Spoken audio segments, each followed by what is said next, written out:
હું આશિષ નાયક additional city ઇજનેર સુરત મહાનગરપાલિકાના સેન્ટ્રલ ઝોનના વડા અધિકારી તરીકે નાસીરનગર વિસ્તારમાં કરવામાં આવેલી કાર્યવાહી અંગે છેલ્લા કેટલાક દિવસોથી વિવિધ સોશિયલ મીડિયા પ્લેટફોર્મ, કેટલાક સમાચાર માધ્યમ અને અન્ય માધ્યમો દ્વારા પ્રસારિત કરવામાં આવેલ ભાવનિક માહિતી અંગે જણાવું છું કે નાસીરનગર તરીકે ઓળખાતા વિસ્તારમાં સુરત મહાનગરપાલિકાની ટીમ તારીખ 30/5/26ના રોજ ડિમાર્કેશન અને રોડ ખુલ્લો કરવાની કાર્યવાહી માટે ગયેલ હતી, જે સુરત મહાનગરપાલિકાના હક સંપૂર્ણપણે કાયદાકીય જોગવાઈ અને પ્રવર્તમાન નિયમો અનુસાર હતું અને આ કામગીરી માટે સુરત મહાનગરપાલિકા સંપૂર્ણપણે અધિકૃત હતું.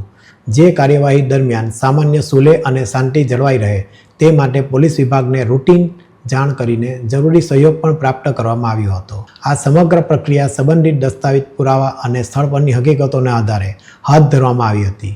આ કોઈ ભૂતિયા ડિમોલિશન નથી, પરંતુ કાયદાકીય પ્રક્રિયાના ભાગરૂપે થયેલ કાર્યવાહી છે.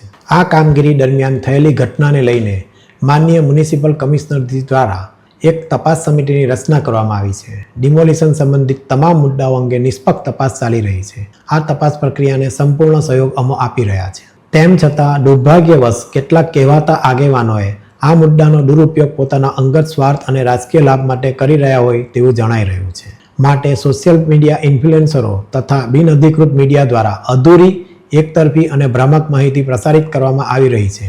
આવી માહિતીના આધારે સુરત મહાનગરપાલિકા તથા તેના અધિકારીઓ અને કર્મચારીઓ વિશે ગેરસમજો ઊભી કરવાનો પ્રયાસ થઈ રહ્યો છે.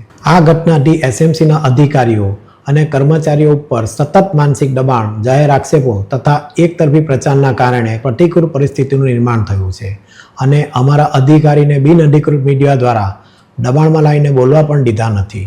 આ પરિસ્થિતિના કારણે અમારા કર્મચારીઓ ભારે માનસિક તણાવનો સામનો કરવો પડ્યો છે અને તેઓ આરોગ્યલક્ષી કારણોસર રજા મૂકવા મજબૂર બન્યા છે. અમે તમામ નાગરિકો, મીડિયા પ્રતિનિધિઓ અને સંબંધિત પક્ષોને વિનંતી કરીએ છીએ કે તેઓ કોઈપણ પ્રકારની અપ્રામાણિક અથવા ભ્રામક માહિતી પર વિશ્વાસ ન કરે અને તપાસ સમિતિના સત્તાવાર તારણોની રાહ જુએ.